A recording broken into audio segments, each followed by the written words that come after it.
মুআজ্জাজ ও মুহতারাম অধ্যকার বৃহত্তর ফরিদপুর কওমি মাদ্রাসা উলামা পরিষদের উদ্যোগে আয়োজিত আন্তর্জাতিক ইসলামী মহাসম্মেলনের শ্রদ্ধাভাজন সম্মানিত সভাপতি মুআজ্জাজ হযরত বুজুর্গ উলামায়ে কেরাম, বিভিন্ন দ্বীনি মাদারিস থেকে আগত আজিজ তালাবা, বাংলাদেশের বিভিন্ন প্রত্যন্ত অঞ্চল থেকে সমাগত সম্মানিত সুধী,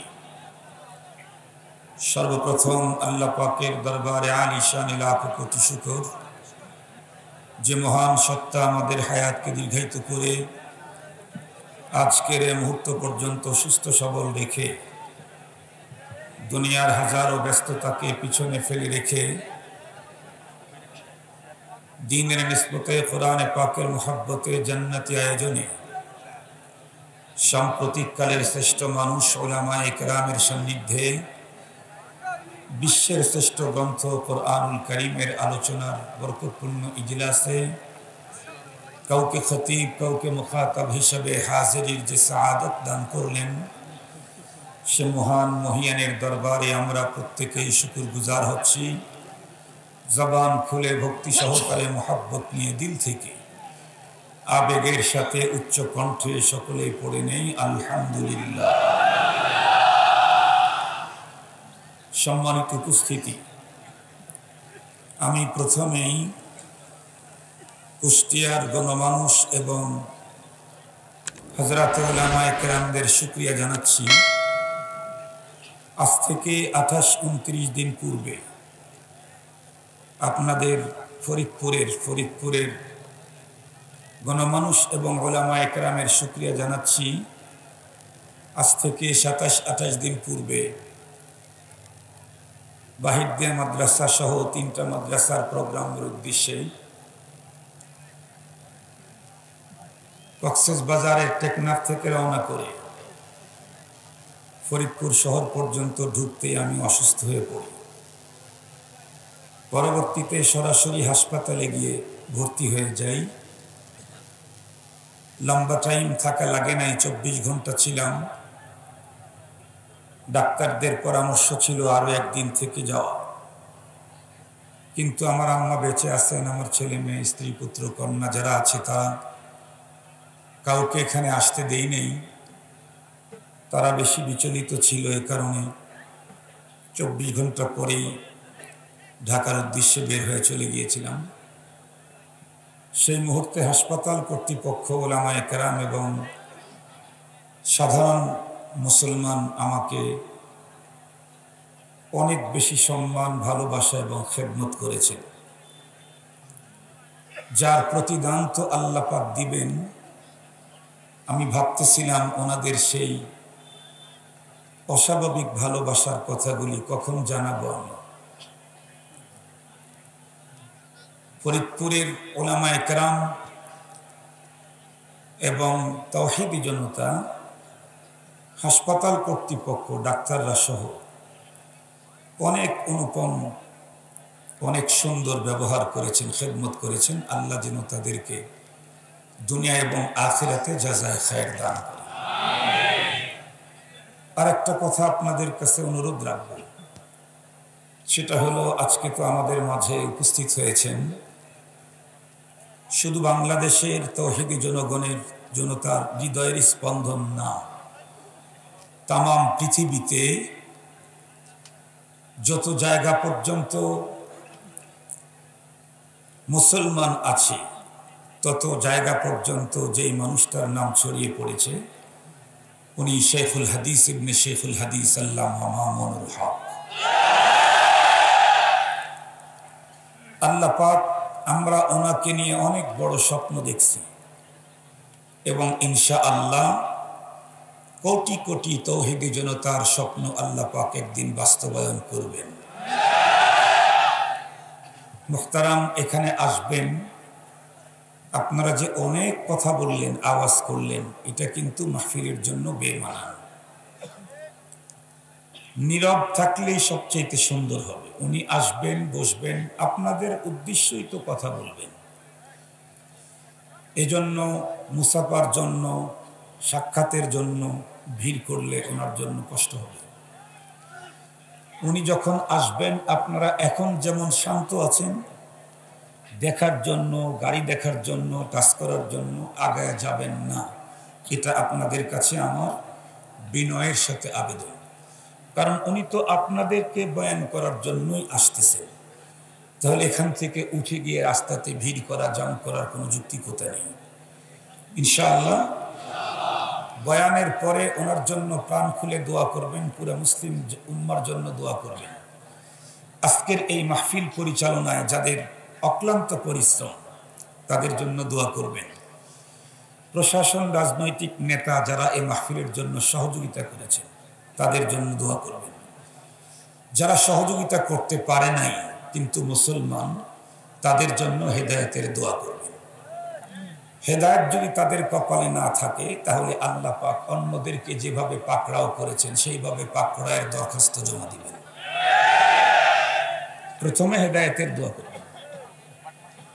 মুহতারাম হাজিরিন, মামুন ভাই আসার আগ পর্যন্ত আমি আপনাদের খেদমতে কিছু কথা বলবো। কথা কি শোনার মতো মানসিকতা আছে আপনাদের, নাকি কানের মধ্যে শুধু মামুনুল হক, মামুনুল হক, মামুনুল হক, মাথার মধ্যে যদি এই স্লোগান চলতে থাকে তাহলে আর সময় নষ্ট করে লাভ নাই। তাহলে আমি 10-20 মিনিটের মধ্যে মামুন ভাইকে নিয়ে আসাই। আর যদি বলেন যে না, আপনিও কিছু দিনই কথা আমাদেরকে শোনান, তাহলে আমিও কিছু দিনই কথা শুনি। আলহামদুলিল্লাহ, রাত তো বেশি হয় নাই। তো যেহেতু আপনারা শুনতে চাইলেন যে একজন বাদ দিয়ে প্রায়ই, এই জন্য খুব গভীরভাবে মহাব্বতের সাথে কথাগুলি নিতে হবে। কারণ আমি তো কোনো একটা সাবজেক্টের উপরে কথা বলবো ইনশাআল্লাহ। এলোমেলো আলোচনা তো নাই, আল্লাহর মেহেরবানিতে। আজকেও এলোমেলো আলোচনা করব না, একটা সাবজেক্টের উপরে, না হয় একটা আয়াতের উপরে আলোচনা করব। আলোচনা একদম সংক্ষিপ্ত করার জন্য কোরআনুল কারীমের একটা পূর্ণ আয়াত তেলাওয়াত করি নাই, একটা আয়াতের অংশ মাত্র তেলাওয়াত করেছি। এরপরে আবার তেলাওয়াতকৃত আয়াতের যে অংশ, আমি যেটা অংশটা তেলাওয়াত করেছি, এটাতে আবার 3 অংশ আছে। তার প্রথম অংশের উপরে কথা বলবো, আর 2 অংশের উপরে কথা বলবো না। এত শর্টের উপরে শর্ট, তাহলে এই কথাটুকু তো আলোচনা শোনাই যায় নাকি বলেন? ইনশাআল্লাহ। আমি যে আয়াতে কারিমার অংশ তেলাওয়াত করেছি, যদিও পূর্ণ একটা আয়াত না, কিন্তু এ আয়াত অনেক দামি, অনেক মূল্যবান। কোরআন শরীফ তো পুরাটাই মূল্যবান, এরপরও আল আহাম ফাল আহাম একটা বস্তু আছে। যেমন কোরআনুল কারীমের কোন কোন সূরাকে কোরআনের আত্মা বলা হয়েছে, কোন কোন সূরাকে উম্মুল কোরআন বলা হয়েছে। সব সূরাই তো কোরআনুল কারীমের, এর মধ্যেও কোনটার চাইতে কোনটার গুরুত্ব বেশি। এ কথা বলবো না যে কোনটার চাইতে কোনটার গুরুত্ব কম, এটা হবে না। কোরআনের ব্যাপারে কম শব্দ ব্যবহার করা যাবে না। কোনটার চাইতে কোনটার গুরুত্ব বেশি এটা বলা যাবে, তবে কোনটার চাইতে কোনটার গুরুত্ব কম এটা বলার অধিকার নেই। তো আমি যে আয়াতে কারিমা তেলাওয়াত করেছি, এই আয়াতটা বড় সাংঘাতিক সিরিয়াস। আজকে তো আমি তেলাওয়াত করলাম, এই আয়াতটি নবীজির আপন চাচতো ভাই একদিন তেলাওয়াত করেছিলেন, হযরতে আব্দুল্লাহ ইবনে আব্বাস রাদিয়াল্লাহু আনহু। উনি যখন তেলাওয়াত করছিলেন এই আয়াতটুকু, তো পাশে অনেক মানুষই ছিল, তার ভিতরে একজন ইহুদিও ছিল। ইহুদি তো আরবি, তেলাওয়াতের পরে আরবি তো বুঝে ফেলেছে। তেলাওয়াত শেষ হতে না হতেই ইহুদি হযরত আব্দুল্লাহ ইবনে আব্বাসকে ডেকে বললেন, আব্দুল্লাহ, তুমি যে এখন যে আয়াত তেলাওয়াত করলা, এই আয়াতটুকু যদি তোমাদের ধর্মীয় গ্রন্থে নাজিল না হয়ে আমাদের ধর্মীয় গ্রন্থে নাজিল হইতো, তাহলে এই আয়াত নাজিলের দিনটাকে আমরা ঈদের দিন বানিয়ে ফেলতাম। গভীরভাবে কথাগুলি বুঝতে হবে। গরম বক্তব্য শুনবেন, কত গরম শুনবেন, আসতেছি ইনশাআল্লাহ। ওই একজনের গরম দিয়েই তামাম বাংলাদেশ উত্তাল। আমার তো গরম হওয়া দরকার নাই, আবার বেশি গরমের উপরে গরম লাগলে আবার আগুন লেগে যেতে পারে, এই জন্য উনি সেই গরম করবে। আমি একটু ঠান্ডা করি আপনাদেরকে। মাশাআল্লাহ। তো হযরতে ইবনে আব্বাস রাদিয়াল্লাহু তাআলা আনহুকে যখন ওই ইহুদি বলল যে এই আয়াতটা যদি আমাদের ধর্মীয় গ্রন্থে নাজিল হতো তাহলে এই আয়াত নাজিলের দিনটাকে আমরা ঈদের দিন বানিয়ে ফেলতাম। এই কথা শোনার পরে হযরতে ইবনে আব্বাস রাদিয়াল্লাহু তাআলা আনহু ওনাকে উত্তর দিলেন, এই মিয়া, এই আয়াত তোমাদের ধর্মীয় গ্রন্থে নাজিল হইলে তোমরা সেই দিনটাকে ঈদের দিন বানিয়ে ফেলতে। তুমি জানো কি আমার আল্লাহ পাক এই আয়াত আমাদেরকে কোন দিন নাজিল করে দিয়েছেন? ইহুদি বলে, না তো। হযরত ইবনে আব্বাস রাদিয়াল্লাহু তাআলা আনহু উত্তর করলেন, আল্লাহ পাক তো এই আয়াতকে নাজিল করতে ডাবল ঈদের দিনেই নাজিল করেছেন। তোমরা তো সিঙ্গেল ঈদ বানাতে, আর আল্লাহ পাক এই আয়াতকে নাজিল করতেই ডাবল ঈদের দিনে নাজিল করেছেন। তাহলে এখন আমাদের দুইটা জিনিস জানতে ইচ্ছে হচ্ছে এতটুকু পর্যন্ত আলোচনায়। একটা হলো এই আয়াতের এমন কি মর্মবাণী, এমন কি তথ্য আছে, এমন কোন মহান ঘোষণা আছে যে ঘোষণার প্রতি একজন ইহুদিও ঈর্ষান্বিত। সে চাইতেছিল আমাদের ধর্মীয় গ্রন্থে যদি এটি নাজিল হতো, এমন কি মর্মবাণী, এমন কি মহান ঘোষণা, এটা আমাদেরকে জানতে হবে। নাম্বার 2, ডাবল ঈদের দিনে নাজিল হয়েছে, সে আবার কোন দিন, এটাও আমাদেরকে জানতে হবে। তাহলে প্রথমে জানাই নাজিল হওয়ার দিন, এরপরে জানাই সে মহান ঘোষণাটা কি। নাজিল হওয়ার দিনটা হযরত উলামা এবং তালাবারা সবাই জানে। মহানবী সাল্লাল্লাহু আলাইহি ওয়াসাল্লামের বিদায়ী হজ আরাফার দিন আসরের নামাজের পর নবী আলাইহিস সালাম তখন উটের উপরে সওয়ার ছিলেন। এমতো অবস্থায় জিবরাইল আমিন এই আয়াতটুকু নিয়ে নবীজির কাছে আসলেন। আল ইয়াউমা আকমালতু লাকুম দীনাকুম ওয়া আতমামতু আলাইকুম নি'মাতি ওয়া রাদিতু লাকুমুল ইসলাম দীনা। যেহেতু ওই দিনটা আরাফা, এজন্য ঈদ বলা হয়েছে। তাছাড়া আবার ওই দিনটা ছিল জুমাবার। সুবহানাল্লাহ বলেন। ইয়াউমুল জুমা ঈদুল উসবু লিল মুসলিমিন। জুমার দিন তো মুসলমানদের সাপ্তাহিক ঈদের দিন। এই জন্য ইবনে আব্বাস রাদিয়াল্লাহু তাআলা আনহু বলেছেন যে তোমরা তো এই আয়াত নাজিলের দিনটাকে ঈদ বানাতে, আল্লাহ পাক নাজিলই করেছেন ডাবল ঈদের দিনে। সুবহানাল্লাহ। এখন এই আয়াতে কি এমন মহান ঘোষণা যে ইহুদিও ঈর্ষান্বিত? এই আয়াতের ভিতরে আল্লাহ পাক মহান 3টা ঘোষণা করেছেন। আমি একটা নিয়ে কথা বলবো, কারণ আপনাদের সকলের দিলের ভিতরে মামুনুল হক, ঠিক না? হ্যাঁ, এই জন্য একটার উপরে কথা বলবো। মুহতারাম হাজিরিন, সেটি হচ্ছে আল্লাহ পাক বলেন, আল ইয়াউম আকমালতু লাকুম দীনাকুম ওয়া আতমামতু আলাইকুম নি'মাতি ওয়া রাদিতু লাকুমুল ইসলাম দীনা। 3টা ঘোষণা, আমি একটা নিয়ে কথা বলবো। আল্লাহ পাক বলেন, আল ইয়াউম, আজকের এই দিনে, আকমালতু লাকুম, পরিপূর্ণ করে দিলাম তোমাদের জন্য, দীনাকুম, তোমাদের দ্বীনকে। সুবহানাল্লাহ বললেন না? যে এর চাইতে আর খুশির সংবাদ আমাদের জীবনে তো কিছু হতে পারে না যে মহান আল্লাহ পাক আমাদেরকে দ্বীন, পরিপূর্ণ দ্বীন দান করলেন। মুহতারাম হাজিরিন, এটা তো কোরআনে পাকের ঘোষণা। আমাদের দেশেও আমরা দেখতে পাই আমাদের মতো অল্প শিক্ষিত আর অশিক্ষিত লোকেরা কোরআনের এই ঘোষণাটাকে আমরা আমাদের মুখের জপনা বানিয়েছি। যেমন আমরা প্রত্যেকেই বলি ইসলাম পূর্ণাঙ্গ জীবন বিধান, এ কথা বলি না?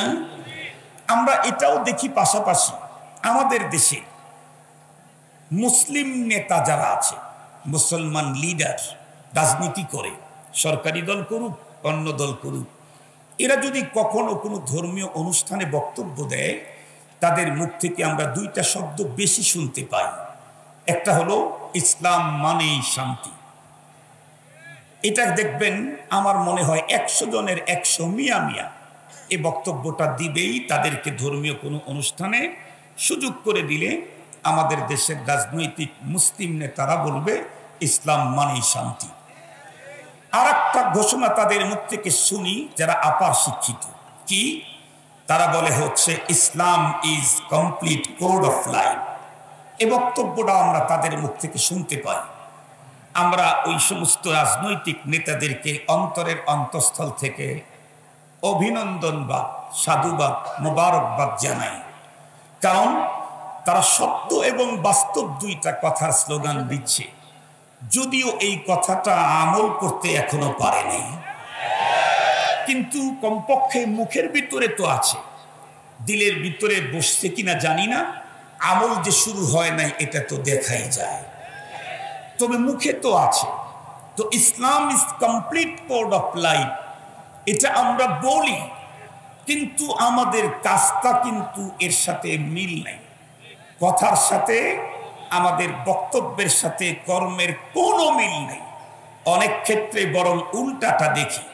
এই জন্য আমি Islam is complete code of life এই বিষয়টা আসলে কি, যদিও আমি ইংরেজি পড়ি নাই, আমার জীবনে কোনোদিন এক অক্ষর ক খ গ গ পড়ার জন্য স্কুলের বারান্দাতেও যাইনি। আমার আব্বা রহমতুল্লাহি আলাইহি তার 10টা সন্তান, একজনকেও, ছেলেদের একজনকেও স্কুলের বারান্দাতেও কোনোদিন পড়তে পাঠান নাই, সবাইকে কওমি মাদ্রাসায় পড়াইছেন। এরপরে আমি চেষ্টা করব এই কথাটা আপনাদের খেদমতে পেশ করার জন্য। তাহলে আমরা যারা সাধারণ মুসলমান, আমাদের স্লোগান হলো ইসলাম পূর্ণাঙ্গ জীবন বিধান। আমার দেশের যারা উন্নত শিক্ষিত মুসলিম, তাদের স্লোগান উন্নত, Islam is complete code of life.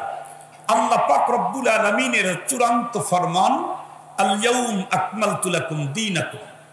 খুব ভালো করে বুঝবেন। প্রথম কথা হলো, কথাটা পরিপূর্ণ করার জন্য একটা কথা বুঝতে হবে। আল্লাহ পাক যে আমাদের রসুলের উপরে আয়াত নাজিল করে বললেন, আজকের দিনে দিনকে পরিপূর্ণ করলাম, তাহলে আমাদের প্রশ্ন থেকেই যায়, দিন তো আল্লাহ শুধু আমাদের রসুলকে দেন নাই, সকল নবী এবং রসুল দিন নিয়ে এসেছিলেন, তাহলে তাদের দিনটা কি অপূর্ণ ছিল? এমন প্রশ্ন এসে যেতে পারে। এই প্রশ্নের উত্তর আমি লম্বা করতে চাই না, তবে সংক্ষেপে কিছুটা হলে বুঝায় দিতে হবে। মনে রাখতে হবে, তাম পৃথিবীর সকল নবীগণের ধর্ম ছিল একটা, ইন্নাদ-দীন ইনদাল্লাহিল ইসলাম, ওয়া মান ইয়াবতাগি গায়রাল ইসলামি দীনা ফালান ইউকবালা মিন। দিন একটাই, কিন্তু সকল নবীকে দ্বীনের যে সংবিধান দেওয়া হয়েছিল, যেটাকে আরবিতে শরীয়ত বলা হয়, শরীয়তটা এক রকমের ছিল না। কারোটার সাথে কারোটার বিধান কোনোটা একদম বিপরীতমুখী ছিল। যেমন কারোটা ছিল ইফরাত, কারোটা ছিল তাফরিদ। যেমন হযরতে মূসা, হযরতে ঈসা আলাইহিস সালাম, দুই পয়গম্বর, তাদের শরীয়তের কোনো আইন একদম বিপরীতমুখী ছিল। যেমন এক নবীর যুগে শরীয়তের আইন ছিল, কাপড়ে যদি নাপাকি লেগে যায় তাহলে এটা ধুলে আর পরিষ্কার পবিত্র হবে না, ওই অংশ কেটে ফেলে দিতে হবে। এটা একটু বেশি কষ্টের ছিল। আর এক পয়গম্বরের সময় শরীয়তের বিধানটা একদম সহজ, কি, কাপড়ে নাপাকি লেগেছে, ধুইতেও হবে না, ওভাবেই সব কাজ চলবে। এটা একটু বেশি ছাড়াছাড়ি হয়ে গেছে। আমাদেরটা বাইনাল ইফরাতি ওয়াত তাফরিক মুতাদিল। আমাদের শরীয়ত বাড়াবাড়িও নাই, ছাড়াছাড়িও নাই, মিডল, মাঝখানে। সেটা হলো নাপাক যদি লাগে কেটে ফেলতে হবে না, আবার ওইটা নিয়েও কাজ, কথা বলেন না কেন, চলবে না। কি করতে হবে? পবিত্র করতে হবে, পরিষ্কার করতে হবে। শুধু পরিষ্কার করলে হবে না, পবিত্র করতে হবে। মনে রাখবেন কথাগুলি। কিন্তু সকল নবীদেরকে আল্লাহ পাক যে শরীয়ত আর দ্বীন দিয়েছিলেন, সবগুলা ছিল পূর্ণ, কামেল। কোন নবী রাসূলকে আল্লাহ পাক নাকিস, অপূর্ণ দ্বীন শরীয়ত দেননি, মনে রাখবেন। কিন্তু আমাদেরকে যেটা দিয়েছেন এটা কামেল না, এটা আকমাল, এটা পূর্ণ না, এটা হচ্ছে পরিপূর্ণ। খুব ভালো করে বুঝবেন, সকল নবীর দ্বীন শরীয়ত ছিল পূর্ণ, কামেল। আমাদের নবীকে যেটা দেওয়া হয়েছে সেটা হলো আকমাল, পরিপূর্ণ। কামেলের পরে কামালাতের আরো একটা অপশন থাকে, সেটা হলো আকমাল। পূর্ণতার পরে পূর্ণতার আরো একটা অপশন থাকে, সেটা হচ্ছে পরিপূর্ণ। কিন্তু পরিপূর্ণতার পরে পূর্ণতার আর কোনো অপশন, কথা বলেন, পরিপূর্ণের পরে পূর্ণতার আর কোনো অপশন থাকে না। সঙ্গত কারণেই আমাদেরকে যে শরীয়ত দেওয়া হয়েছে এটা পরিপূর্ণ, আমাদেরকে যে দিন দেওয়া হয়েছে এটা পরিপূর্ণ, আমাদেরকে যে রসুল দেওয়া হয়েছে এটাও পরিপূর্ণ। সঙ্গত কারণেই আমাদের শরীয়তের পরে আর কোনো শরীয়ত আমদানির সুযোগ নেই, আমাদের কিতাবের পরে আর কোনো কিতাব আমদানির সুযোগ নেই, আমাদের দ্বীনের পরে আর কোনো দিন আমদানির সুযোগ নেই, আমাদের নবীর পরে আর কোনো নবী আগমনেরও সুযোগ না। এজন্য তাম পৃথিবীর সমস্ত উলামায়ে কেরামের মুত্তাফাক আলাই ফতোয়া কাফের কাফের কাদিয়ানি। বলেন দেখি কাফের কাফের। এ কারণেই এদেশের 90-92% মুসলমানের দেশে সমস্ত তাওহীদবাদী মুসলমান আশিক রাসূলদের দিলের তামান্না হলো কোরআনে কারীমে তো আমার নবীর পরে আর কোন নবী নাই আইন পাশ হয়েই আছে। 92% মুসলমানের সংসদেও একটা আইন আমরা চাই, সেটা হলো নবীর পরে নবী নাই। বলেন তো দেখি আমাদের স্লোগান নবীর পরে সংসদেও, সংসদে আইন চাই বলবেন না, বলবেন সংসদেও আইন চাই।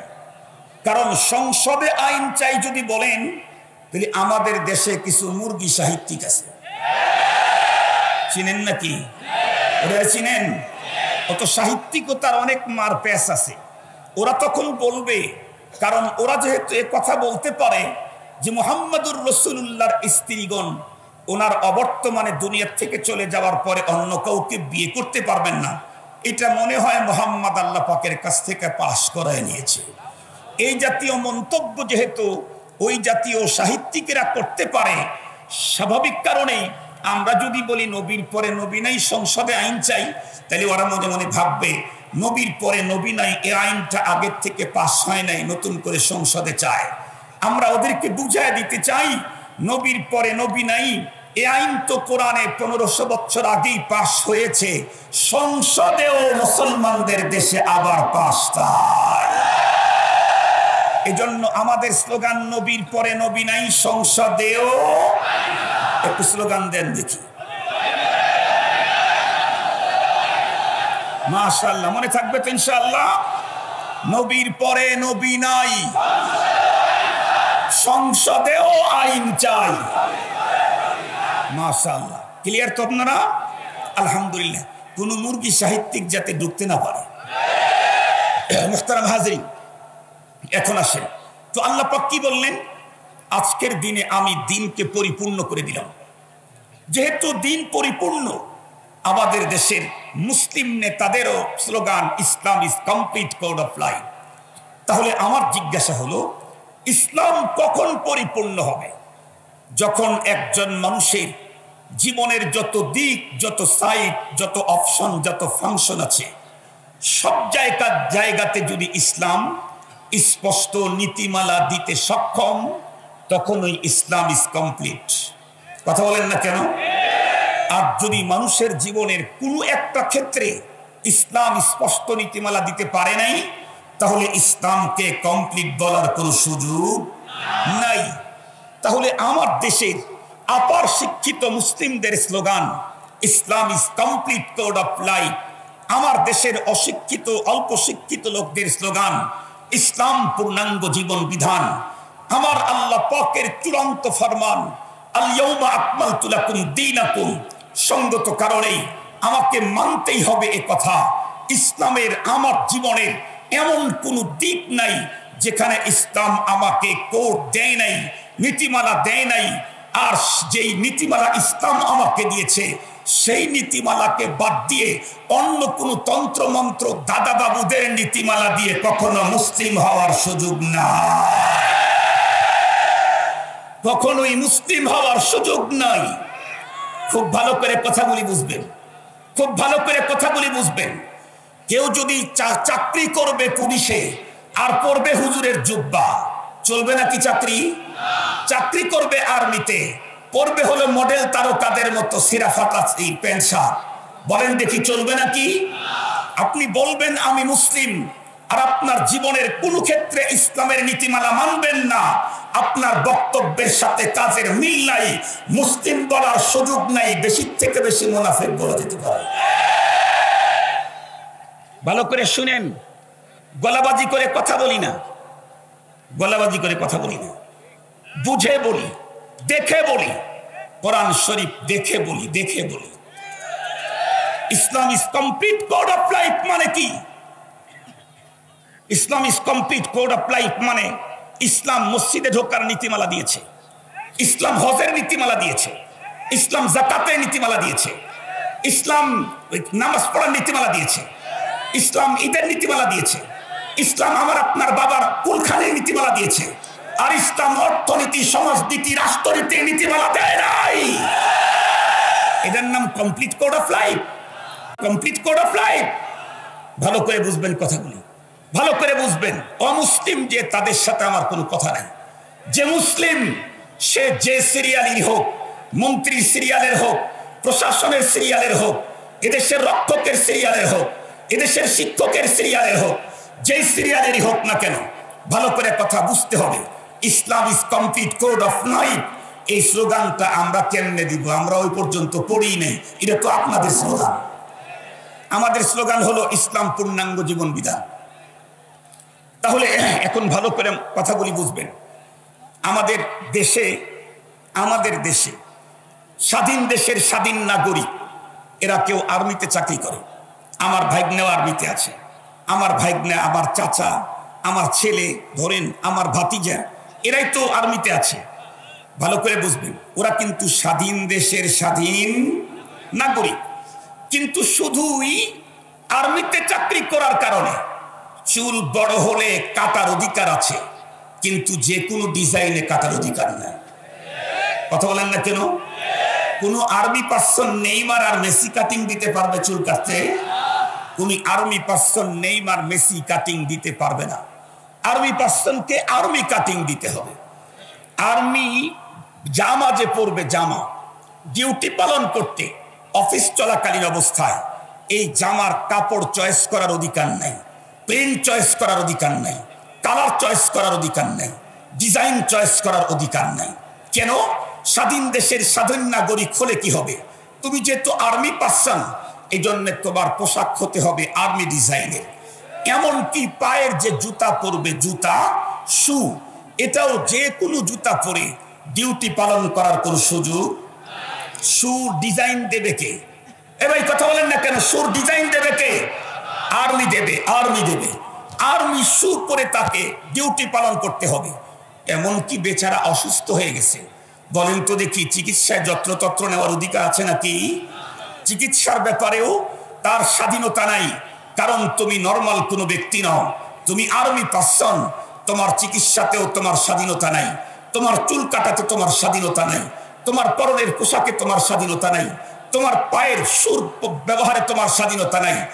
স্বাধীন দেশের স্বাধীন নাগরিক আর্মি পার্সন হওয়ার কারণে তার যদি চুল কাটাতে স্বাধীনতা না থাকে, তার যদি পরনের পোশাক পরতে স্বাধীনতা না থাকে, তার যদি শো করতে স্বাধীনতা না থাকে, সে যদি অসুস্থ হলে চিকিৎসাতে স্বাধীনতা না থাকে, স্পষ্ট ভাষায় বলতে চাই, তুমি মুসলিম, তোমারও চুল কাটাতে স্বাধীনতা না।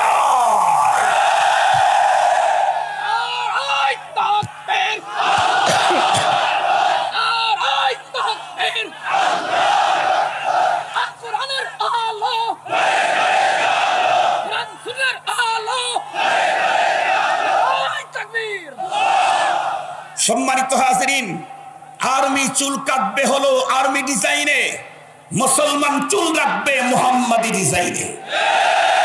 আর্মির পরনের পোশাক হবে আর্মি সেট, মুসলমানদের পরনের পোশাক হবে মুহাম্মাদি ডিজাইনে। মুসলমানের পায়ের জুতা হবে মুহাম্মাদি ডিজাইনে, মুসলমানের চিকিৎসা হবে মুহাম্মাদি ডিজাইনে, মুসলমান সমাজ পরিচালনা করবে মুহাম্মাদি ডিজাইনে, মুসলমান অর্থনীতি পরিচালনা করবে মুহাম্মাদি ডিজাইনে, মুসলমান রাষ্ট্র পরিচালনা করবে মুহাম্মাদি ডিজাইনে।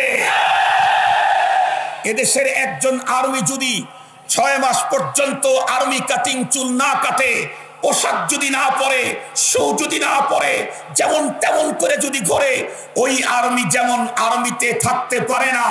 আপনি মুসলিম কয়েক যুগ পর্যন্ত ধর্মীয় অনুশাসন না মানলে মুসলিম থাকতে পারেন, ভাবার ব্যাপার। এটা ভাবার ব্যাপার। মুহতারাম হাজিরিন, কথাগুলো একটু ভালো করে মনে রাখবেন। রব্বুল আলামিন কোরআন শরীফের ভিতরে ঘোষণা করেছেন, লাকাদ কানা লাকুম ফি রাসূলিল্লাহি উসওয়াতুন হাসানা। তোমাদের জন্য মডেল, আমাদের জন্য মডেল কে? কথা বলেন, আমাদের জন্য মডেল কে? কি কি কি আপনাদের কি? ও একটু পিছিয়ে যেতে বলতেছেন। আচ্ছা আচ্ছা ভাই, আপনি কথা বলেন না। আমাদের জন্য ডিজাইন মডেল কে? জোরে বলেন কে? আমি একটা সত্য কথা জিজ্ঞাসা করি, এই পৃথিবীতে এ পর্যন্ত যত মানুষ পৃথিবীতে এসেছে, সমস্ত বিশ্বসেরা মনীষীদের উপরে গবেষণা হয়েছে না হয় নাই?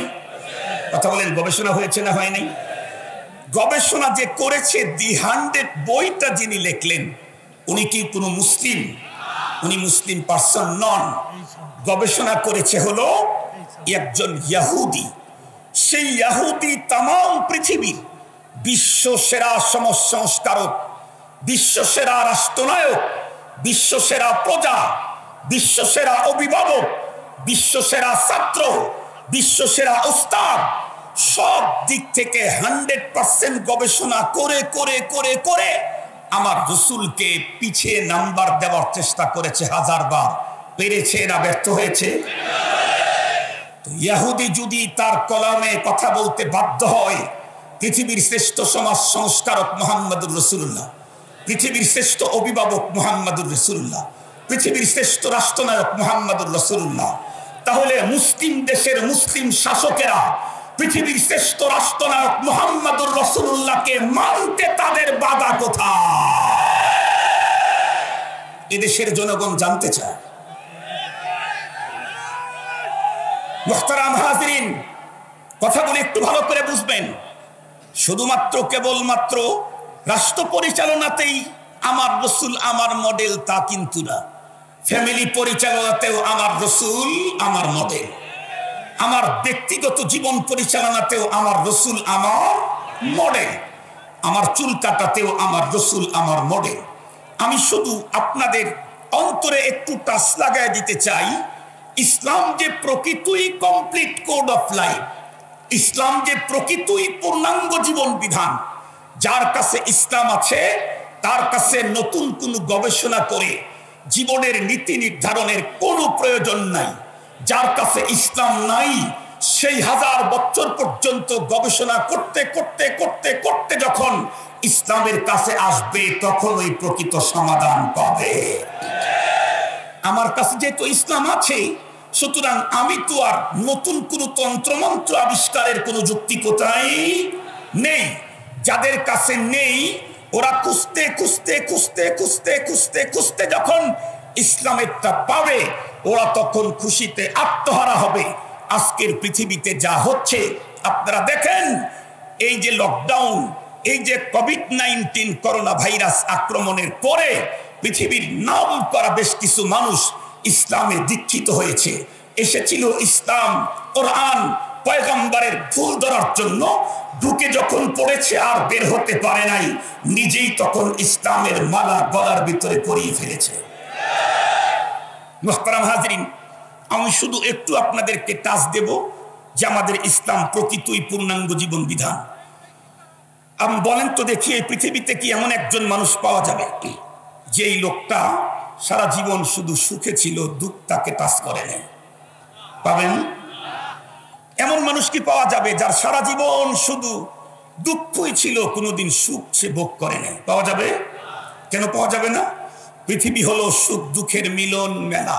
ইন্না মাআল উসরি ইউসরা। দুঃখ আছে, সুখ আছে, সুখ আছে, দুঃখ আছে। দুনিয়াতে যে সুখ দুঃখ প্রত্যেক মানুষকেই এটা নিতেই হবে, তার জ্বলন্ত প্রমাণ আধা ঘন্টা ওয়াজিব দরকার নেই।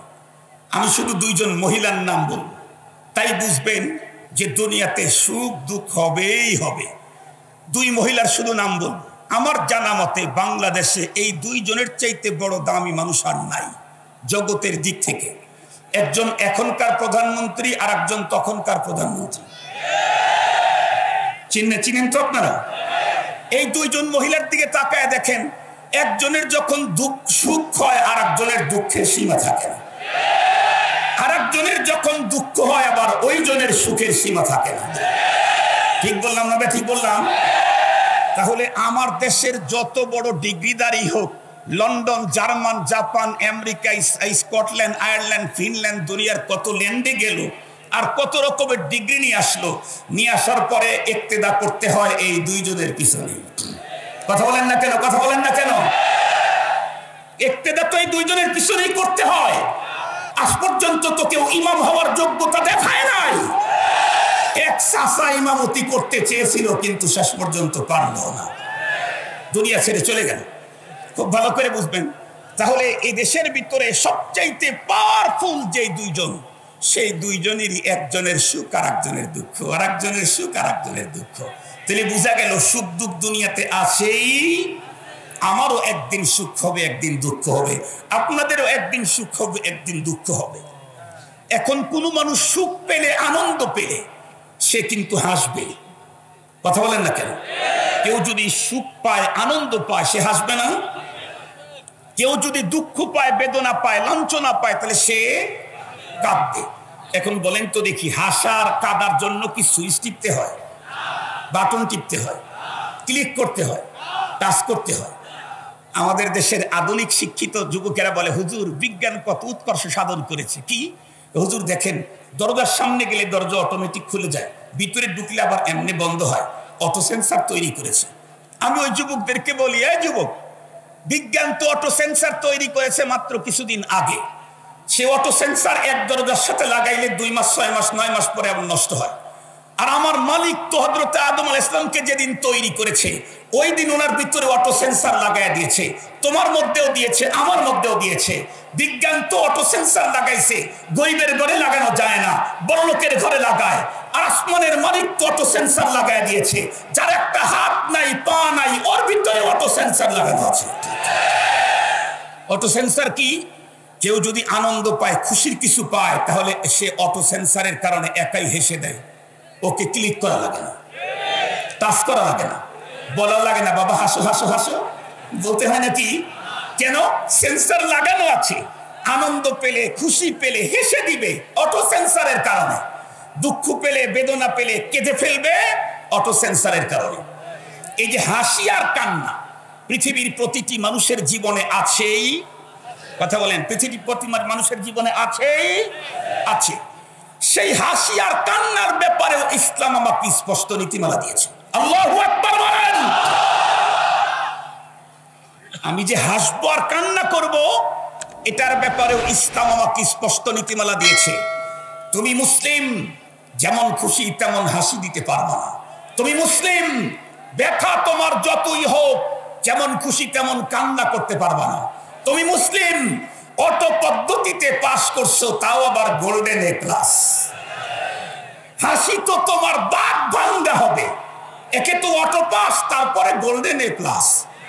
তাই যত বড়ই তুমি তোমার জীবনের আনন্দ আসুক না কেন, বাদ ভাঙ্গা হাসি দেওয়ার অধিকার তোমার, অনুমতি তোমার। আরো জোরে বলেন। সহজ ভাষায় এই দুইটা কথা বললে আমার বয়ান শেষ নেই। হাসির ব্যাপারে আমার মডেল আমার রাসূল। কথা বলেন, হাসির ব্যাপারে আমার মডেল কে? কান্নার ব্যাপারে আমার মডেল আমার ইসলাম, আমার রাসূল। আমার রাসূল হাসি কান্না দুইটারই মডেল। ইসলাম আমাকে স্পষ্ট নীতিমালা দিয়েছে হাসির ব্যাপারে, কান্নার ব্যাপারে। মাত্র অল্প সময় লাগবে, কথাটা শুনেন। হাদিসে পাকের কি তাফসীরের কিতাবে এসেছে, হাসাহাসি হলো 3 প্রকার। কয় প্রকার? আরবি নাম বলবো না বাংলা নাম বলবো? আরবি নাম বলি। আরে আরবি নাম বলবো, কারণ আরবি পড়তে পেটন খাইছি কতগুলা। আপনারা পেটন ছাড়া পড়ছেন, আপনারা আরবি নাম নাই বললেন। আমরা যেহেতু পেটন খেয়ে পড়েছি, এই জন্য আমি আরবি নামগুলাই বলবো। 1 নাম্বার তাবাসসুম, 2 নাম্বার জেহেক, 3 নাম্বার কাহকাহা। মনে থাকবে তো ইনশাআল্লাহ? তাবাসসুম, জেহেক, কাহকাহা, 3 নাম্বার তো 3 নাম্বারই মনে রাখবেন। 1 নাম্বার তাবাসসুম। তাবাসসুম হলো মুস্কি হাসি। শেষেরটা হলো কাহকাহা 3 নাম্বার, অট্টহাসি, জেহেক বাইনাহুমা, এর মাঝখানকারটা। তাবাসসুম মুস্কি হাসি, জেহেকের ভিতরে হালকা আওয়াজ হবে, একটু দাঁতও বের হতে পারে, কিন্তু কাহকাহা হলো অট্টহাসি। আমার রসুল যেহেতু আমার মডেল, আর ইসলাম আমাকে হাসির ব্যাপার নীতিমালা দিয়েছে। আমার রসুল পৃথিবীতে বেঁচে ছিলেন 63 বছর। কাবলান নবুয়া 40, বাদান নবুয়া 23। নবীজির টোটাল জীবনে ওয়ান টাইম একবারও অট্টহাসি দেননি। আল্লাহু আকবার বলেন। আমার রসুল তার 63 বছরের জীবনে একবার অট্টহাসি দেননি। অট্টহাসি কি হাসি বুঝবেন? একজন মুসলমান পুরুষ নামাজ পড়া শুরু করে দিয়েছে, নামাজের ভিতরে কেউ একটু কোনো কিছু ঘটছে, হাসি আসছে, কিন্তু হাসিটা অট্ট হয়ে গেছে, তাহলে তো নামাজের কোনো সমস্যা হয়নি। কি সমস্যা হয়েছে? কয়টা সৌসেজদা দিলে ঠিক হয়ে যাবে? গোটা 10, 10টা দিয়েও ঠিক হবে না। তার মানে কি নামাজ শেষ? আচ্ছা, নামাজ শেষ। শুধু কি নামাজ শেষ আবার নামাজ পড়তে পারবে নাকি ওযুও করতে হবে? তাহলে অট্ট হাসি এমন সিরিয়াস হাসি যে হাসি নামাজের ভিতরে দিলে নামাজ তো শেষ হয়, ওযুটাও শেষ হয়ে যায়। এই জন্য এই হাসি আমার রসুল জীবনে হাসেন। আমার রসুল সবসময় হাসতেন মুস্কি হাসি, তাবাসসুম। নবীজির এক সাহাবী বলেন, আমার জীবনে নবীজির সাথে যতবার সালাম মুসাফা করেছি ততবার নবীজিকে মুস্কি হাসি দিতে দেখেছি।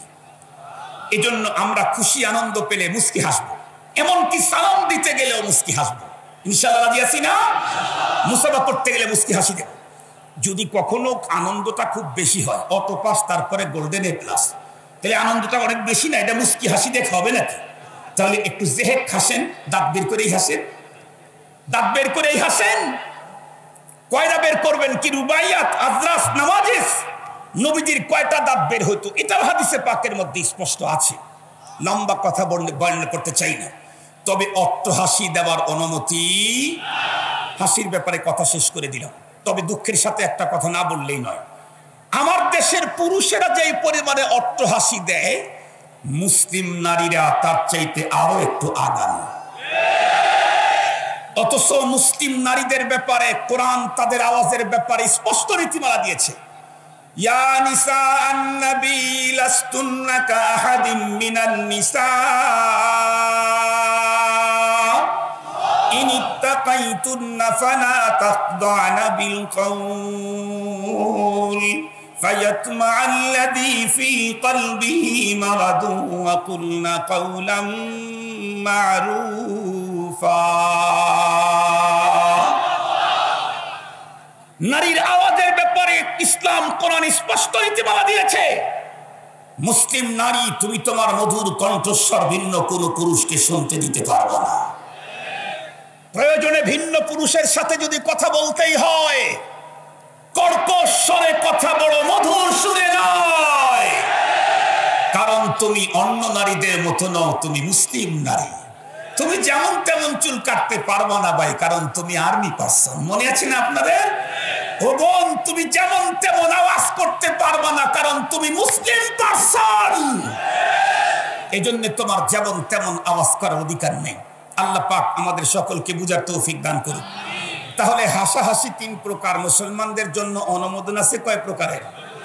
মনে থাকবে তো ইনশাআল্লাহ। মুস্কি হাসি দিলে আনন্দও হবে, নেকিও হবে। সুবহানাল্লাহ। আর জেহেক হাসি হাসলে আনন্দ হবে, নেকি অত বেশি হবে না। আর অট্টহাসি দিলে গুনাই গুনাহ, অট্টহাসি দিলে গুনাই গুনাহ। মনে থাকবে তো ইনশাআল্লাহ। এবার দেখি কান্নার ব্যাপারে আমাদের শরীয়ত কি নীতিমালা দিল। ব্যথা পেয়েছি, আঘাতপ্রাপ্ত হয়েছি, কান্না তো আসবেই। মালিকই তো অটো সেন্সার দিয়েছেন, কান্না তো আসবেই। কিন্তু অটো সেন্সার দেওয়ার পরেও মালিক আবার কি করেছেন? মালিক আবার ওইখানে নীতিমালা দিয়েছেন। আপনারা যারা গাড়ি চালান দেখবেন, গাড়ির ভিতরে গতির যে উপরের কাঁটাটা চলে, এটা কি বলে? এটা কি বলে? উপরে মিটার, মিটারের কাঁটা দেখবেন যারা গাড়ি চালান। কিছু দূর এই গাড়ির স্পিড হয়তো দেওয়া আছে 180 পর্যন্ত, কিন্তু 60 বা 80 পর্যন্ত দেওয়া আছে হলো গ্রিন কালার, এরপরে দেওয়া আছে হলো হলুদ কালার, এরপরে দেওয়া আছে লাল কালার। তার মানে গতি তো আছে তুমি 180 পর্যন্ত চালাবার, কিন্তু তুমি যদি নিরাপদে থাকতে চাও তাহলে 60 থেকে 80-র মধ্যে থাকো, এটা হলো গ্রিন। তার মানে আমাকে তো অট্টহাসি দেওয়ার যোগ্যতা দিয়েছেন আল্লাহ, কিন্তু তুমি যদি গুনাহ থেকে নিরাপদে থাকতে চাও তাহলে মুস্কি হাসির চাইতে একটু বাড়ায় জেহেদ পর্যন্ত যাও। খবরদার কহকহর ওই রেড সিগন্যাল পর্যন্ত যাও না, মনে থাকবে তো? মাশাআল্লাহ। এখন দুঃখের ব্যাপারে বলি, আল্লাহু আকবার, আমাদের নবী আলাইহিস সালাম একদিন পথ দিয়ে যাইতেছিলেন, যাইতে দেখলেন একজন মহিলা কান্না করতেছে। আরে আল্লাহ, কান্না, শুধু কান্না না, কান্নার ভিতরে বিলাপ করছে। এখন আপনারা বলেন তো দেখি, নবীজির সামনে যদি কোনো মুসলমান শরীয়ত বিরোধী কাজ করে তাহলে নবীর কাজ কি? দেখে আস্তাগফিরুল্লাহ আস্তাগফিরুল্লাহ বলে তসবিহ নিয়ে ঘরের ভিতরে যায় দোয়া করা। এটা কেমন? এটা দায়িত্ব না? রাসূলের দায়িত্ব কি? কথা বলেন না কেন? রাসূলের দায়িত্ব কি?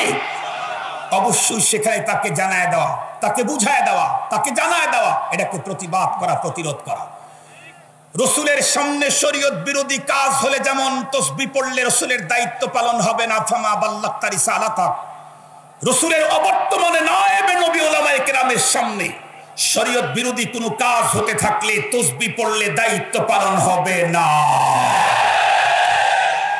বলতেই হবে, বলতেই হবে, নাইলে ময়দানে বাসরে নায়েবে নবীর দাবি করার কোনো অধিকার থাকবে না। মুহতারাম হাজিরিন, বলতে গেলেই তো সমস্যা। কথা বলেন না কেন? বলতে গেলেই আমাদের ভাইরা কি বলে, হুজুর কি করব, উপরের নির্দেশ। আমাদের ভাইরা বলে কি করব, উপরের নির্দেশ। আমি জিজ্ঞাসা করি, আপনাদের উপর কয়তলা? উপরে বাংলাদেশে তো 160 তলা নাই, না হয় 40 তলা উপর থেকে নির্দেশ দিয়েছে। তাতেই যদি এত বেশি আলাপ হন, আমাদের নির্দেশ আসছে আজিম থেকে। আমরা কোথায় যাব? আপনারাই বলেন, আমরা কোথায় যাব? আপনি যদি উপরের নির্দেশ না মানেন, বেশি থেকে বেশি আপনার চাকরি চলে যাবে। আর আমি যদি উপরের নির্দেশ না মানি, আমার জান যাবে, আমার ঈমান যাবে। আমরা কি করব বলেন এখন? আপনারাই বলেন, আমরা এখন কি করব? আপনি আপনার উপরের হাতের ভিতরে আপনার জীবন নাই। আমার উপরে যিনি নির্দেশ করেছেন তার হাতে আমার জীবন। তারটা না মানলে শুধু আমার জীবন গেলেই তো হলো না, আমার ঈমানও তো চলে যাবে। জীবন দিতে তো পারি, কিন্তু ঈমান তো দিতে পারি না। মুহতারাম হাজিরিন, তো নবী আলাইহিস সালাম সামনে গেলেন, মেয়েটাকে বললেন, এই ভাই, আপনি এত কথা বলেন কেন? আওয়াজ যদি শোনা যায় তাহলে সবর করেন, সবর করেন। আমি কিন্তু নরম হুজুর, মামুন সাহেব কিন্তু গরম হুজুর। মামুন সাহেব কিন্তু সিরিয়াস গরম হুজুর, তার সাথে কেউ কথা বলার সাহস করে না। আমাদের কি দিয়ে মানুষ কথা বলা? এত গরম, বক্তৃতার মঞ্চে যেমন গরম, বাইরেও তেমন গরম। কথা কি বুঝতে পারছি? কিন্তু একদিক থেকে আমরা নিশ্চিত থাকতে পারি, সেটা হলো মামুনুল হক। আশা করি এই লোকটা কোনোদিন কারো দালালি করবে না। হক তার কাছে নিরাপদ। কথা বলেন, হক তার কাছে। নামই হলো মামুনুল হক। হক তার কাছে নিরাপদ। আশা করি, আমরা দোয়াও করি। এই জন্য আওয়াজ আমার সময় যা করছেন, অসুবিধা নাই। আমি নরম মানুষ, আমার ঘাড়ে একজন বসে থাকলে আমার ঝামেলা নেই, আমি নরম মানুষ। মামুন ভাইয়ের সাথে কিন্তু গ্যাস লাগাইলে খবর আছে। এই জন্য আপনারা একটু অ্যালার্ট থাকেন। তো নবী আলাইহিস সালাম ওই মেয়েটাকে বললেন, এমা, তুমি এভাবে কান্না করছো কেন? সবর করো। মেয়েটা অল্প শোকে কাতর, অধিক শোকে মানুষ পাথর হয়ে যায়। মেয়েটা পাথরের মতো হয়ে গেছে। নবীজি যে আওয়াজ করছেন, এটা মেয়েটা শোকের কারণে বুঝতেই পারে না, এবং মাথাটাও উপরে উঠায় যে দেখবে কে আওয়াজ করলো, তাও উঠায় না। মাথা নিচের দিকে দিয়েই বললেন, ইলাইকা আন্নি লাম তুসিবকা মা আসাবাতনি আও কামা ক্বাল। বলল, আরে মেয়ে, আপনি আপনার কাজে যান, আমার উপরে কোন মুসিবত চেপেছে এটা আপনি কি বুঝবেন? এই কথা যখন বলছে, নবীজি বুঝলেন আমার এই সাহাবিয়া স্বাভাবিক অবস্থায় নাই, নাইলে আমি রাসূল বলেছি আরো এই কথা বলবে, কোশ্চিন কালেও তা হতে পারে না। আল্লাহ পাকের চূড়ান্ত ফরমান, ইয়া আইয়ুহাল্লাযীনা আমানু লা তারফাউ আসওয়াতাকুম ফাওকা সাওতিন নবী ওয়া লা তাজহারু লাহু বিল কওলি কাজহারি বা'দিকুম বা'দা আন তাহবাতা আমালুকুম ওয়া আনতুম লা তাশউরুন। আল্লাহ তো আগেই নোটিশ দিয়েছেন, এই বান্দা খবরদার আমার রাসূলের সামনে দাঁড়ায় উচ্চবাচ্য করবা না। আমার রাসূলের সাথে কথা বলতে তোমার আওয়াজটাকে রাসূলের আওয়াজের চাইতে বড় বানাবা না। যদি বানাও অটো পদ্ধতিতে তোমার জীবনের সকল সঞ্চিত ইবাদত শেষ হয়ে যাবে, তুমি বুঝতেই পারবা না। নবীজি চলে গেছেন, এখন আছে নায়েবে নবী। সাধারণ কোন মুসলমান নায়েবে নবীর সামনে উচ্চবাচ্য করলে তার আমল ঠিক থাকার কথা না। যদি আপনারা বলেন আপনারা কি নবী, তাহলে আমরা বলবো আপনারা কি সাহাবী। যদি বলেন যে আপনারা কি নবী, আমরা বলবো আপনারা কি সাহাবী। সাহাবী হয়ে নবীর সামনে জোরে কথা বললে তার আমল যদি শেষ হয়, নায়েবে নবীর সামনে পাবলিক জোরে কথা বললে তার আমল টিকে থাকার কথা না। মুহতারাম হাজরিন, সাহাবী একটা পাশে দাঁড়ানো ছিল, কিন্তু দেখলো যে মেয়ে তো সর্বনাশ হয়ে গেল। কারণ নবীজি কে বলছে ইলাইকা আন্নি, ওরা কিছু থাকে। সাহাবী দৌড়ে এসে এই মহিলাকে নিজের দিকে তার তাওয়াজ্জু নিয়ে নিলেন। নিয়ে নেওয়ার পরে বললেন, এই তুমি কাকে বললা ইলাইকা আন্নি? বলে কে, কি হয়েছে ভাই? তাই কে মানে? কিছুক্ষণ আগে একজন লোক এসে তোমাকে বললো না যে সবর করো? কয় হয় এরকম শুনছিলাম, আমি তো শোকে কাতর, কে কি বলেছে আমার তা মনে নেই। সাহাবী তখন বলল, তোমার কাছে নবীজি এসেছিলেন।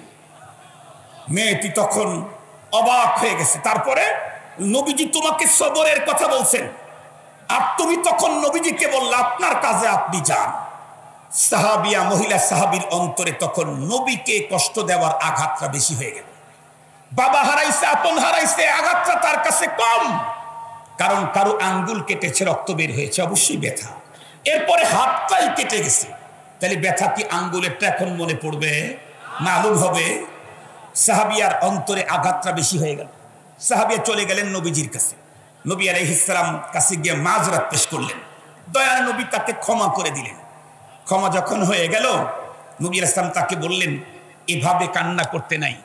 কান্নার ব্যাপারে নবীজি ইসলামের নীতি বর্ণনা করলেন, এভাবে কান্না করতে নাই। মুসিবত তোমার যত বড়ই হোক, তুমি মুসলিম পারসন, বিলাপ করতে পারো না। তুমি কান্না করতে পারবা, বিলাপ করবা না। মেয়েটি চলে গেল। কিছুদিন পরে নবীজির ছেলে দুনিয়া থেকে চলে গেল, হযরত ইব্রাহিম রাদিয়াল্লাহু আনহু। নবী আলাইহিস সালামের কোলের ভিতরে তার সন্তানের মৃতদেহ। বুঝেন, বাবার কোলে সন্তানের ডেড বডি। বুঝেন, বিশ্ব নবীজি কোলের বুকের ভিতরে জড়ায় ধরে সন্তানের লাশটা হাতের ভিতরে নিয়ে কান্না করছেন। অন্তর ব্যথিত। নবীজির চোখ থেকে মুক্তার দানার মতো পানির ফোঁটাগুলি টপ টপ করে পড়ছে। নবীজি বলছেন, ইন্না বিফিরাতিকা লামাহজুনুন ইয়া ইব্রাহিম, ও ইব্রাহিম বাবা, তোমার বিরহ বিচ্ছেদের বেদনায় আমি ব্যথাতুর। এক সাহাবী দৌড়ে আসলেন, ওগো নবীজি, আনতা তাবকি, আপনি কাঁদেন? আপনি না বললেন ইন্নামা ইউআযাবুল মাইয়িত বিবাদি বুকাইল হাইয়্যি আলাইহি আও কামা ক্বালা আলাইহিস সালাতু ওয়াস সালাম, মৃত ব্যক্তির উপরে আপনজন কান্না করলে শাস্তি হয়, আপনি যে কাঁদছেন। নবী আলাইহিস সালাম তখন ইসলামের আইনটা ওয়াজাহাত করলেন, ইন্নামা ইউআযাবু বিহাদা লা বিহাদা, ইন্নামা হাদিহি আমারাতুর রাহমা। নবীজি বললেন, আরে শাস্তি হয় তো এটার কারণে, এটার কারণে কোনো শাস্তি হয় না। কোনো মানুষ আপনজন বাবা মরে গেছে, এই জন্য ব্যথা পেয়ে চোখ থেকে পানি ঝরলো, এটা তোমার জন্য ভালো। তোমার অন্তরে বাবার মায়া ছিল তার প্রমাণ। মা মারা গেছে, এই জন্য তোমার চোখ থেকে পানি ঝরলো, এটা ভালো, এটা তোমার জন্য কল্যাণকর, এটা তোমার জন্য প্রশংসনীয়। তোমার অন্তরে মায়ের মায়া ছিল, এটা তার প্রমাণ। কিন্তু এই জবান খুলে বিলাপ করবা, আল্লাহ পাকের শানে অযাচিত শব্দ ব্যবহার করে করে কান্না করবা, এটা শরীয়তে অনুমতি। আর একটু জোরে বলেন, অনুমতি নাই। এখন আমি আপনাদের কাছে যে কথাটা বুঝাইতে চাইতেছি সেটা হলো যে ইসলাম আমাকে হাসার ব্যাপারে স্পষ্ট নীতিমালা দিল, যে ইসলাম আমাকে কান্নার ব্যাপারে স্পষ্ট নীতিমালা দিল, সে ইসলাম আমাকে রাষ্ট্র পরিচালনার নীতিমালা দেয় নাই, সমাজ পরিচালনার নীতিমালা দেয় নাই, অর্থনীতির নীতিমালা দেয় নাই। তো আমরা তো প্রত্যেকেই বলি Islam is complete code of life. আমরা যারা এই বক্তব্য দেই, আমরা কেন শুধুমাত্র কেবলমাত্র মসজিদে ইসলামের কোড মানি, শুধু হজের ব্যাপারে ইসলামের আইন মানি, যাকাতের ব্যাপারে ইসলামের বিধান মানি, রোজার ব্যাপারে ইসলামের বিধান মানি, মিলাদ মাহফিলে ইসলামের বিধান মানি, ওয়াজ মাহফিলে ইসলামের বিধান মানি, রাষ্ট্র পরিচালনার ক্ষেত্রে কেন ইসলামের বিধান মানি না?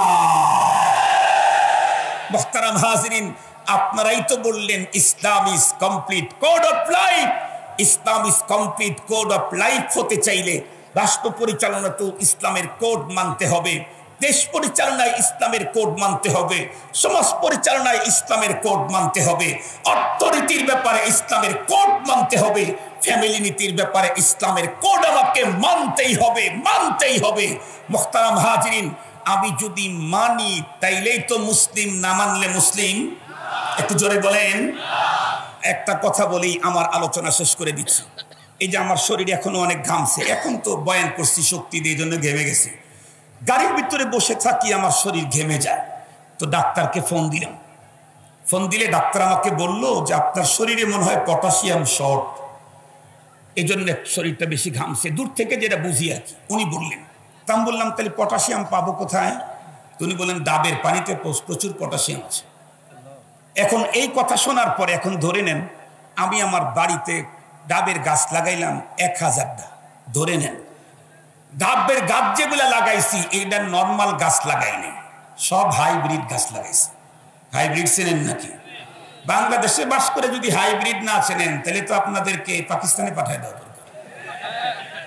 কারণ এই দেশে ধান হাইব্রিড, চাউল হাইব্রিড, শসা হাইব্রিড, লেবু হাইব্রিড, তারপরে কি বলে কমলা হাইব্রিড, সব হাইব্রিড। গাড়ি যেগুলো আসতেছে হাইব্রিড, এখন তো নেতা অধিকাংশই হাইব্রিড। হাইব্রিড নেতা চেনেন নাকি? যারা তৃণমূল পর্যায় থেকে জনগণের পাশে থেকে থেকে নেতা হয়েছে, এরা কিছুটা হলেও জনগণের দুঃখ মায়া বোঝে। যারা হাইব্রিড পদ্ধতিতে নেতা হয়েছে, দুনিয়ার ঝামেলা তাদেরকে নিয়ে। আমি হাইব্রিড নেতা নিয়ে আওয়াজ করব না, হাইব্রিড ওয়াজের ডাবের কথা বলতেছি। ডাব লাগাইছি হাইব্রিড, 6 মাসেই 1000 করে ডাব ধরছে এক একটা গাছে। ধরে নেন না, এখন 1000টা গাছ লাগাইছি, প্রতিটা 1000 পিস ডাব ধরছে। আমার গায়ে, আমার শরীরে আর কতটুকুন পটাশিয়াম শর্ট আছে? আমি কিন্তু খাই নাই একটা, আমার তো আর কোনো সমস্যা হওয়ার কথা না। ভিতরে যে সমস্যা ছিল এটা তো চলে গেছে, চলে যায় নাই? এই 1000 ডাবের গাছের নিচ দিয়ে আমি চলি, তাও যায় নাই। আর প্রতি গাছে 1000 করে ডাব ধরে আছে আমার বাড়িতে, তাও যায় নাই। যাবে কখন? খাবো যখন। যাবে কখন? আমার দেশের নেতারা, আমার দেশের মুসলিমরা, আমার দেশের সাধারণ মুসলমানেরা ইসলাম মানেই শান্তি, ইসলাম মানেই শান্তি, খুব স্লোগান দিচ্ছি। ঘরেও শান্তি নাই, ফ্যাক্টরিতেও শান্তি নাই, ফ্যামিলিতেও শান্তি নাই, অফিসেও শান্তি নাই, আদালতেও শান্তি নাই, দেশেও শান্তি নাই। কেন? ইসলাম মানে শান্তি, শান্তি, শান্তি, শান্তির স্লোগান দিলে শান্তি হবে না, এটা খাইতে হবে, মানতে হবে। যদি মানতে পারেন তাহলেই শান্তি। বিশ্বাস যদি না হয় তাহলে একটা কথা বললে আপনারা বুঝবেন। আমি অনেক বড় লোকদেরকে অনেক সময় মাদ্রাসায় নিয়ে গেছি, অনেক বড় লোক যাদের টেবিলে প্রতি মুহূর্তে 60-62 আইটেমের খানা হয়, তারপরে রুচি না, খাইতে পারে না, ডাক্তারের কাছে যেতে হয়। মাদ্রাসায় নিয়ে গেছি, নিয়ে যাওয়ার পরে কি দেখলাম, উনি বললেন হুজুর আমার কিন্তু সময় নেই, 20 মিনিট টাইম দেবে। ঠিক আছে, অসুবিধা নেই। ওনার অফিসের মতো অত উন্নত আমার মাদ্রাসা না। মাদ্রাসার ভিতরে ঢোকার পরে এ কথা ও কথা, এটা দেখে ওটা দেখে, ছাত্ররা কি খায়। পরে আমরা কিছু আইটেম ব্যবস্থা করছি, 5-7 আইটেম, কিন্তু আমাদের 7 আইটেম মিলে ওই বড় লোকের এক আইটেমের অর্ধেক টাকা লাগছে মাত্র। খাইতে যখন দিয়েছি তো খাইতেছে তো খাইতেছে, খাইতেছে তো খাইতেছে, শেষে গিয়ে বলে ওইটা কিসের? বলে এটা হলো ছেলেদের খাবার, ওই একটু দেন তো দেখি। ওইটাও যখন দিয়েছি ওইটাও মজা করে খায়। খাওয়ার পরে বলে 3 ঘন্টা পরে বলে আসলে যাইতে মনে চাইতেছে না, এখানে খুব শান্তি লাগতেছে। ওনার অফিসে তো উন্নত, এত উন্নত, টাইলস লাগানো আছে, মার্বেল পাথর নিচে লাগানো আছে, চতুর্দিকে উন্নত ডেকোরেশন, খাবারের কতগুলি আইটেম, তারপরেও তার ভালো লাগে না, তারপরেও তার রুচি আসে না। এতগুলো খাইলো কেন? কারণ ওনার অফিসে ইসলাম জানা আছে, মানা নাই। মাদ্রাসার এরিয়াতে ইসলাম মানা আছে, এই জন্য এরিয়াতে শান্তি। বিশ্বাস যদি না হয় আপনাদেরকে আর একটা সহজ কথা বলি, মাদ্রাসা যাওয়া দরকার নেই, আপনারা শুক্রবার দিন মসজিদে যাবেন, দেখবেন যে ভদ্রলোক 5টা করে ট্যাবলেট খায়া কোন রকম করে একটু একটু একটু একটু একটু ঝিমানি ঝিমানি ভাব আসছে, একটু হালকা 2 মিনিটের জন্য ঘুমায়ও গেছে, সন্ত্রাসী এক মশা, জানি না মৌলবাদী নাকি, যায় কানের কাছে একবার শুধু মামু করে ডাক দিয়েছে, বাস আল্লাহর বান্দার ঘুম বর্ডার ছেড়ে চলে গেছে। এখন আর 20টা ট্যাবলেট খায় আর ঘুম হয় না। সেই লোকটাকে আপনি ধরে নিয়ে জুমার দিন মসজিদের ভিতরে নিয়ে যাবেন। ইমাম সাহেব যখন খুতবা দেওয়া শুরু করবে দেখবেন ট্যাবলেট খাওয়ায় ঘুম ভাঙাইতে পারবেন না। এই যে জমা শুরু হয়েছে মনে হয় রোগা রোগা মুরগিকে ধাক্কা দেয়, ওই যে বাড়িওয়ালা ধাক্কা দেয় না, যাতে দেখা যায় যে স্ট্রং আছে, ভালো আছে, আবার আবার আবার দেখবেন মসজিদের ভিতরে কিছু মানুষ এভাবে ওখানে ঘুমাইতে থাকে। একদম এই এই হুজুর এই নামাজের টাইম, এরপরেও ঘুমায়। অফিসের ভিতরে ঘুম হয় না কেন? ওখানে ইসলামের মানামানি নাই। মসজিদের ভিতরে ঘুম কেন? এখানে ইসলাম মানামানি আছে। জ্বলন্ত প্রমাণ, বাস্তব কথা, জ্বলন্ত প্রমাণ, বাস্তব কথা। তাহলে মসজিদের ভিতরে আজও ইসলাম যতটুকু মানা হয়, তাই যদি এত শান্তি, মাদ্রাসার ভিতরে ইসলাম মানামানি, ওখানে শান্তি, তাহলে আমি আমার ঘরে মানলে ঘরে শান্তি, রাষ্ট্রে মানলে রাষ্ট্রে শান্তি, অ্যাসেম্বলিতে মানলে অ্যাসেম্বলিতে শান্তি, সচিবালয়ে মানলে সচিবালয়ে শান্তি, থানাতে মানলে থানায় শান্তি, প্রতিষ্ঠানে মানলে প্রতিষ্ঠানে শান্তি, ব্যবসায় মানলে ব্যবসায় শান্তি, রাস্তায় মানলে রাস্তায় শান্তি। আর ইসলাম তো আমাকে কমপ্লিট কোড দিয়েছে। ঠিক বললাম না? ঠিক বললাম?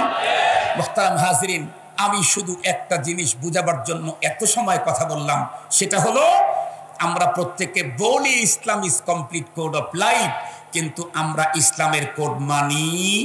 আর জোরে বলেন মানি। কিয়ামত পর্যন্ত Islam is complete code of life বললে হবে না। ইসলাম মানে শান্তি শান্তি এ কথা স্লোগান দিলে হবে না। আসুন সকলেই মিলে আমরা ইসলাম মানি।